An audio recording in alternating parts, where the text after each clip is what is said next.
Welcome to Big Brave Business. This is a podcast built on the belief that you can create absolutely anything for yourself. Whether it's a dream job or a dream life, it's all possible for you. I'm Amanda Nelson, a virtual assistant and digital marketer, and that's Sarah Heater, podcast producer and strategic consultant.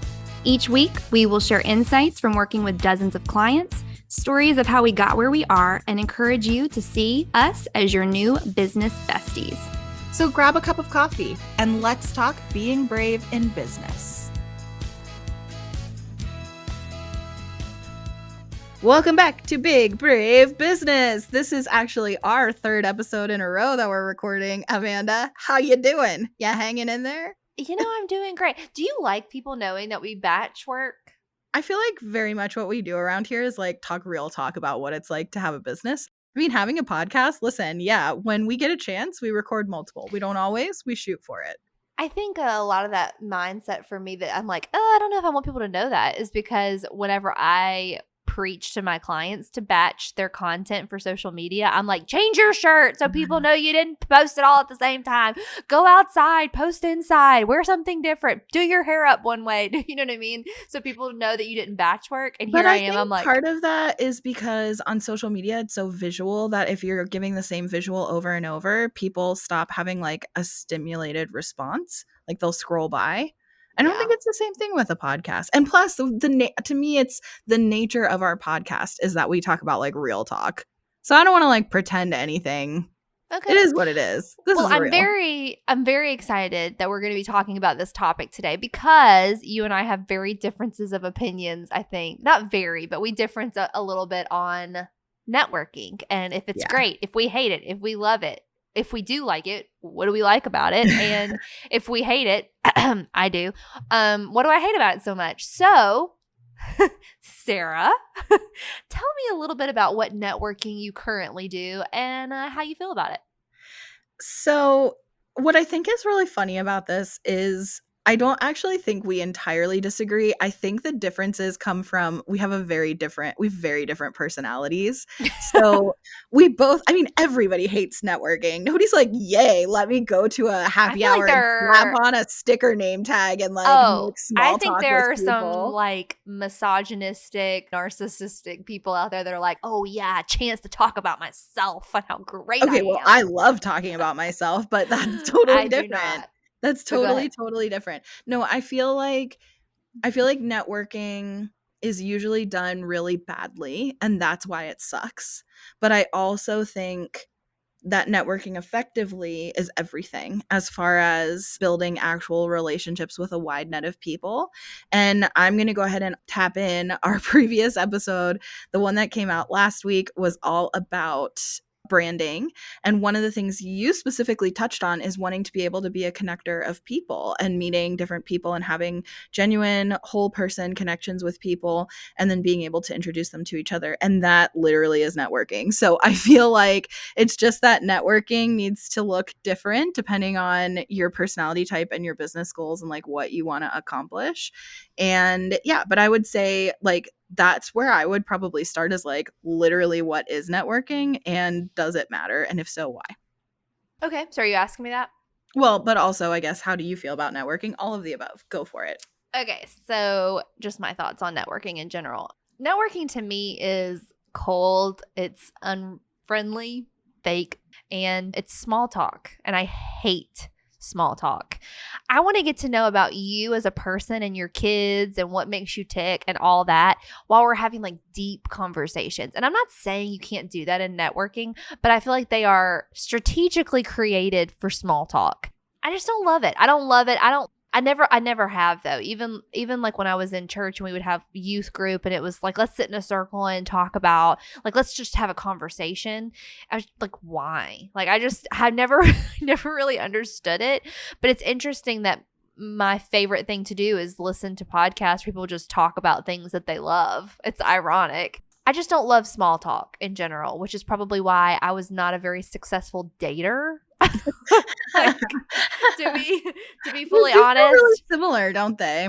I feel like Networking. networking and dating is very similar. I also feel, and I tell people this all the time, if I'm ever coaching another VA, I tell them all the time, think of your clients as though you're in a dating relationship. There are a couple of weeks that are weird. You're feeling each other out. Where like, how do you like to communicate? You know, what's best for you? And I feel like networking and dating are very similar, which is why I wasn't great at it. I just don't love it. I think I'm just like, let's cut to the chase. Let's get to the good stuff. What makes you tick? What's going on with your business right now? Are you failing? But I also think that's what makes me approachable. Like anytime that I do networking, because I'm just like obviously over it, I feel like I have more people come up to me and talk to me. I don't know. So you're talking about, when you say networking, you're talking about like networking events, Or online. It doesn't have to be in person. but like an event where you're supposed to mingle. Or if I was on a one-on-one call. Oh, okay. I'm better with a one-on-one call because it's like, Yeah. I'm very quick to say like, hey, I know this sucks. You don't want to be here. I don't want to be here. Let's get to the good stuff. You know, I feel like if you are in a group and you have to listen to everybody else, do you know what I mean? That to me is exhausting. But it might just very well be me. I'm the problem. I mean, I'm Well, sure no, people no, out no. there It's not love a it. problem. Hang on. I don't want you to say Sarah that is about low yourself. key judging me over here. No, 'Cause I'm literally not, ever. I don't want you to judge yourself either. It's not a problem. It's a personality type, and that's allowed. You are allowed to like what you like and dislike what you dislike, and that's totally fine. I think a lot of it though is that it has never benefited me. I don't think I can think of one connection that I have had that's long lasting. I know you do. I don't have any connections that are long lasting that were built out of a group setting ever. I can't think of one person. All of my best connecting and impacts that I feel like I've made in conversations with people are one on one. Yeah. I think one-on-one or personal introductions through somebody like you and I met through a personal connection through somebody else who introduced us. I feel like those tend to do a lot better for like getting to the deep stuff. So I guess I'll say I hate in-person networking events. I think it's so awkward. I'm so hard on myself of all the things of like, what am I going to wear, and what everything's stupid, and the name tag is stupid, and like how you introduce yourself is stupid, and how other people introduce themselves is just annoying. And like you said, the small talk, everybody says the same thing over and over, and it's just the same, you're having the same conversation over and over, and it's like hard to break out of that. And I feel like it is really similar with dating. And when you meet somebody in the dating world who you just talk to easily, like the communication just happens naturally, you're like, oh, thank God, let's keep going out with each other because I can actually have a conversation with you that doesn't feel like everything else. And that is definitely, from a networking perspective, I agree with you, way easier to achieve in a one-on-one. So I definitely will say that. Like, I think group networking often sucks. I don't think it has to suck though, and I think there are ways to do it well, but I also will caveat that with like, no matter how good of a networker you are, if the person you're talking to sucks at networking, you're still going to end up in an awkward conversation. So but one thing I do definitely want to share in an awkward networking conversation, or if you're trying to introduce yourself to somebody or whatever, one of our former clients, who hopefully will end up being a client again in a different context, her name is Bernie. She is one of our guests we had over on the YouTube channel. She has told me this, and it has so stayed with me, and it's so true. The best question to ask somebody in a small talk situation like that to get out of the small talk is to ask them, what's something you're working on right now? Because everybody's working on something right now. And it just pushes you out of the like, yeah, so this weather we're having, like, oh yeah, like, how long have you been in business? It like pushes you out of that same old conversation into just talking about like real things. People take off their kind of persona when they start talking about themselves, and it makes it so much easier to connect people with each other.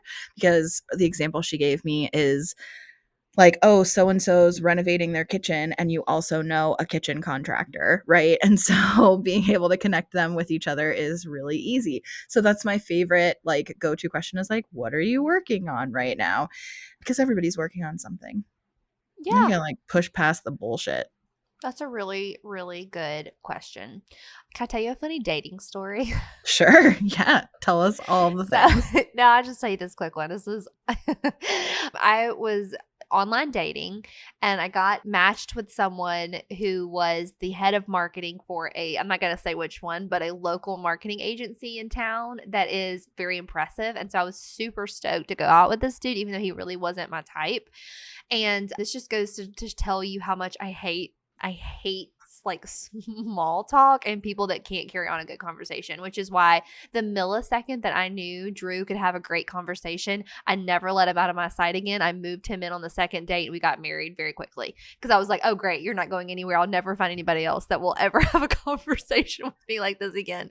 So I went on this date and I sat down. We met at a local bar, and I'm a big about going Dutch on dates because I don't want to be invested. Like, I don't want them to feel like like, does that make sense? I Yeah. want us to both to feel like there's no hard feelings here. Neither one of us are like invested. We're just going to have really good, like a good meal. And if we never talk again, you didn't lose any money. I didn't lose any money. We just had a good meal. I've always been that way. I don't care about people paying for my stuff. I sat down at the bar with this guy and he was like, so my name is, we'll say his name is Daniel. He's like, so my name is Daniel. And I was like, hey, Daniel, it's Amanda. Nice to meet you.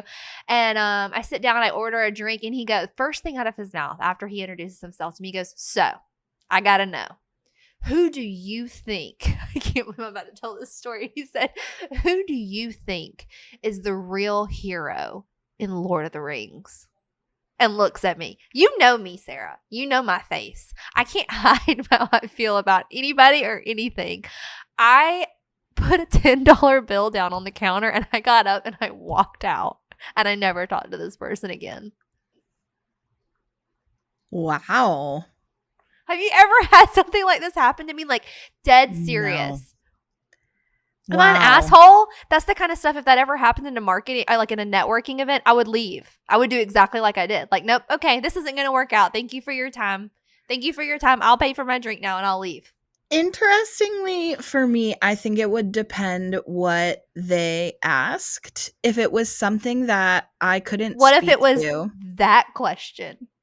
yeah, I don't have quite the audacity you do, so I don't know that I would have walked out, but I definitely would have known this is not a life match if that's how it started off. But again, I would say, like, it depends on what it is. Like, if I was a Lord of the Rings fanatic, if that was my favorite franchise, that's I've the word I'm seen looking for. them.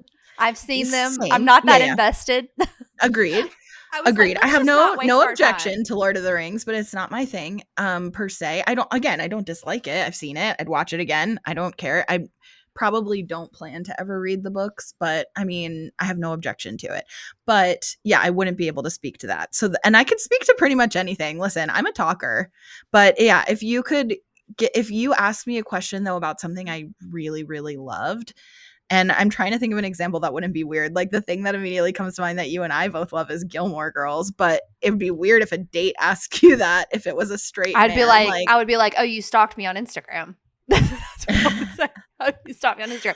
I think the point of the matter is, for me, is I don't like to waste time. I'm not like trying to be a bitch to be a bitch. I think it's whether it's dating or it's networking, it doesn't matter to me. It's also why my circle is very small. I like to keep my circle small of people that are closest to me. And if it's not going to work out, I'm not going to waste my time, whether that's friendships, dating, networking, whatever. I like my impactful relationships to be intentional. I feel like I'm like really showing my true colors on this episode. No. I don't think so at all. I think that, again, it goes to show, like, this really emphasizes, what do you consider a waste of your time, or what do you consider high impact? Because Eric and I talk a lot about character development, dissecting film. He has a master's degree in film at this point. He did not when we got together, but he got it while we were together. But he has literally a master's degree in film. So dissecting film is never going to be a waste of time for him. That's going to be one of his favorite things. And in fact, he might message you after listening to this, because he edits our podcast, and tell you who he thinks the real hero is. I know who it is. It's Samwise Gamgee. But the point of the matter is, I did not want that to be the first thing out of this guy's freaking mouth. But I'm saying, like, for somebody who loves I'm going to say film, but could be books, and particularly is attached to that, that wouldn't be a waste of their time. So for you, what is a waste of your time might not be a waste of someone else's time. And in a way, didn't he do you both a favor of figuring that out really quickly instead That's of why I like, think it's a great example as to why we should not be skirting around at networking events. I'm telling you, this is why I think it's like everybody should be more honest and just be like, "Yep, not a good fit. Okay, bye." I feel like people spend so much time having useless conversations when we have so many more things that we could be doing or discovering about each other. That's yeah, just me. yeah. That's just me. So I'm doing this experiment because we shared on the podcast several weeks ago that we added a new team member to Podfox, Katie, and she is helping with media relations and PR for both Podfox as a company as well as our individual. I said both, but for Podfox as a company, like as a whole, for me as an individual, and then for our clients as well. And where one of the big things that she started promoting to me right away that this needs to be a priority is doing networking. So this is like a big reason why Amanda and I have been talking about networking, because she's like, girl, couldn't it be me? So I joined a couple of networking groups, and at the time of recording this, I have not attended any of the group events yet. I've participated in some of the like online writing things, and I have had some one-on-one calls, and I've scheduled a ton of one-on-one calls. And then I also have like literally tomorrow, I have 2 group networking events that I'm going to be attending virtually as a result of joining these groups. And the individual networking calls that I'm doing are not specific to the groups. Some of the people that I'm having calls with are from those groups, but some of them are just from other places. But I am really making an effort to get some networking on my calendar. Now, the downside really is that I have literally almost 50 calls and events scheduled in the next, like, over 6 weeks, over a 6-week period. And that's right How now, many? like more than 50. And that's Sarah. right now, that's going to continue to grow. So like that's the downside, is like it is booking my calendar and like wall to wall of meetings. However, I will say so far the ones that I have had have been really enjoyable one-on-one. I haven't done any group ones virtually since I started this experiment, thanks to Katie's pressure. But I have been I have been doing some one-on-ones. And can I say that they're fruitful? Not yet. I did get a podcast interview scheduled from one of them for my other podcast that I do that's for Girl Scout troop leaders. And I've talked about some ways we could potentially collaborate with some other people, but nothing's really like come about yet. So I can't say they're like tremendously fruitful, but it's definitely, listen, this is definitely going to help me get to know a lot of other entrepreneurial people, a lot of other small businesses, and they definitely will know me and definitely will know Podfox and definitely will know Big Brave Business. So we'll see. We'll see what comes of it. I'll definitely keep you posted on this podcast about how my networking experiment is going for, I'm calling it Q4, but it's really like September through December of 2023. We will keep you posted on how it goes, but I think it's awesome. I think it's great that you're doing it. I like I said, I couldn't personally do it, but I do genuinely think it's great that you're doing it. And I know but it that you also will wouldn't see. serve you for what you are currently working on, because you literally said you're not taking any new clients until 2024, and maybe not even then. So like what would you do it for? It would be to make friends, and I don't want to do that. So Exactly. you, Exactly. but you love having a wide cast of people in your life. I Yeah. do not. To me, it sucks energy from me. It does not Yeah. give me energy, and I think that's It's the big both. difference. It It's doesn't do definitely both. anything. It doesn't do anything for me. Now, don't get me wrong. I love people. Obviously, I work with people. I just know that the time that I spend with people is time that I'm not completing the work that I've been contracted to do. And that's my biggest thing, is like I am a one-woman machine over here. And the time that I'm on calls or I'm meeting people or I'm making friendships and connections, like I would love to be able – no, I wouldn't. No, I wouldn't. I was going to say that I would love to be able to hop on working sessions with other people. And then I was like, absolutely not. No, I wouldn't. I think this whole conversation makes me sound like I hate people, and it's not the case. I just think that I am a loner. I like to be alone. I get energized by being alone. I Yeah. never really get lonely, knock on wood. I definitely do get lonely. I think entrepreneurship is one of the loneliest things I've ever done. And also, I will say this about you. The people that are in your circle, the people you love so hard. You Oh, love yeah. them so well. But that's part of the reason why you keep that circle small. I told Katie, I was like, okay, look how many like calendar events I've booked with networking calls. Thank you very much. You're going to be proud of me. And I said, either I'm going to lose my mind or it's going to feel like I'm in a sorority all over again, because I did a sorority in college and it was all girls all the time, plans constantly with people. I did nothing alone. Nothing except for like shower and poop. Literally everything else. I was with people constantly in college, and just like a ton of socializing. Everything was social. You couldn't do anything alone. And then I went from that to living with somebody after college, and then I lived by myself for the first time when I went through that breakup, and it was so weird to me because I was like, this is the first time I've been like truly alone with myself.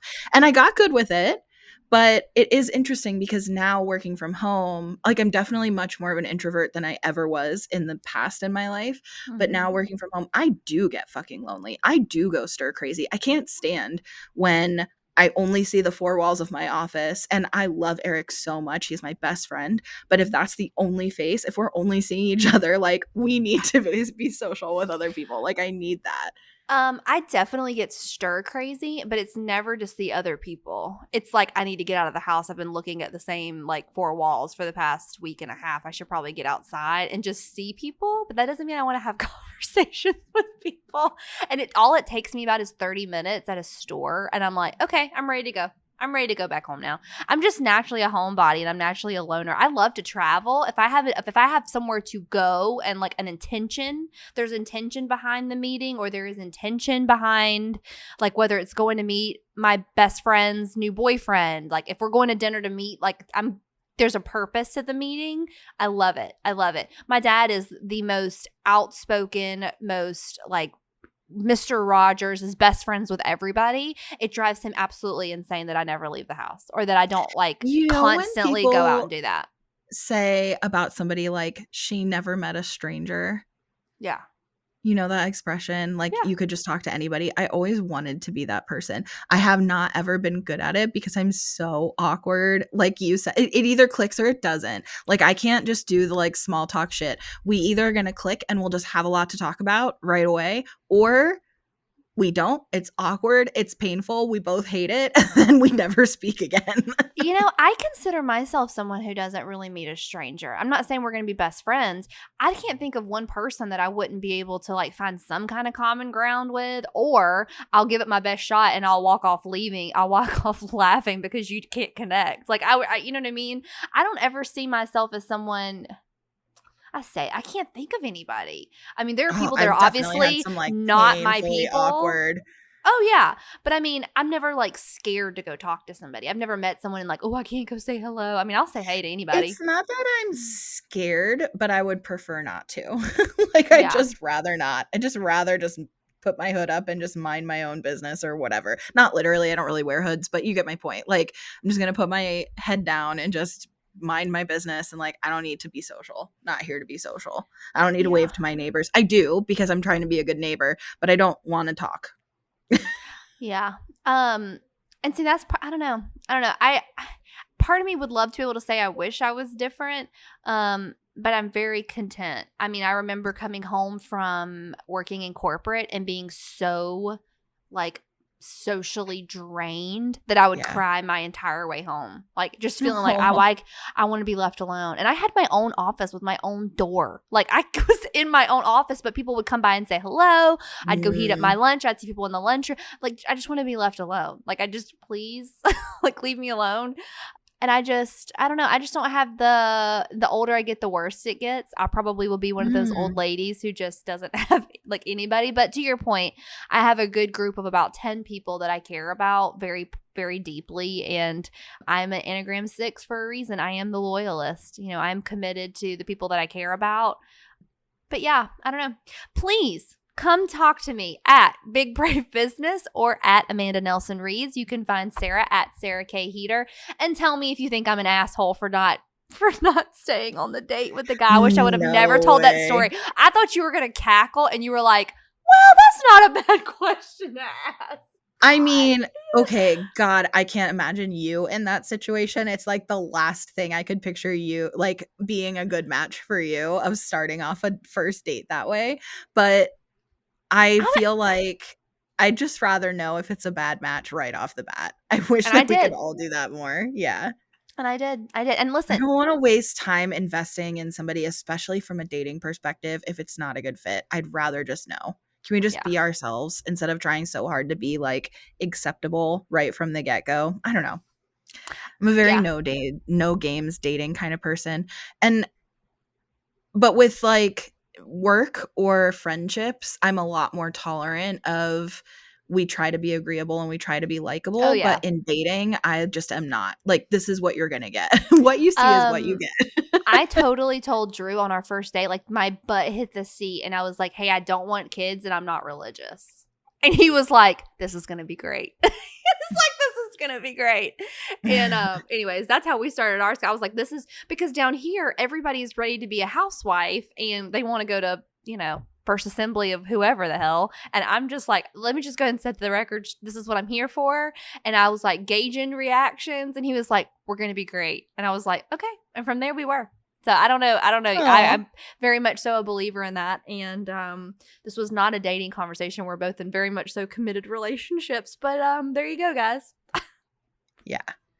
Well, come find us on Instagram. Make sure you check out our YouTube. We're at Big Brave Business over there, and we're introducing you to our friends, which, much to Amanda's not wanting to network, it's actually some of our favorite networking. It is really fun. It is fun. It's getting to hang out and have fun with people we already know we like. So we would love to share them with you. And it's a really good non-committal way for you to be able to expand your network and get to know some other really cool people in business without having to actually talk to them. You can just go watch them on our YouTube channel and then go find them and follow them if you already feel a connection. So go check that out there. And also, we do want to hear from you. So if you like the podcast, leave a review. Do not roll your eyes at me. Leave a review. Listen, I genuinely want you to hit me up with my DMs. I'm not just saying that. It's my favorite way to communicate with people is over Instagram Messenger. Please. Thank you. Yeah, but don't lead off with a question about the hero of the Lord of the Rings, and or else you won't get a response. But you might get a $10 bill. So, you know, it's all priorities. All right, we'll see you next week. Love you. Bye. Bye.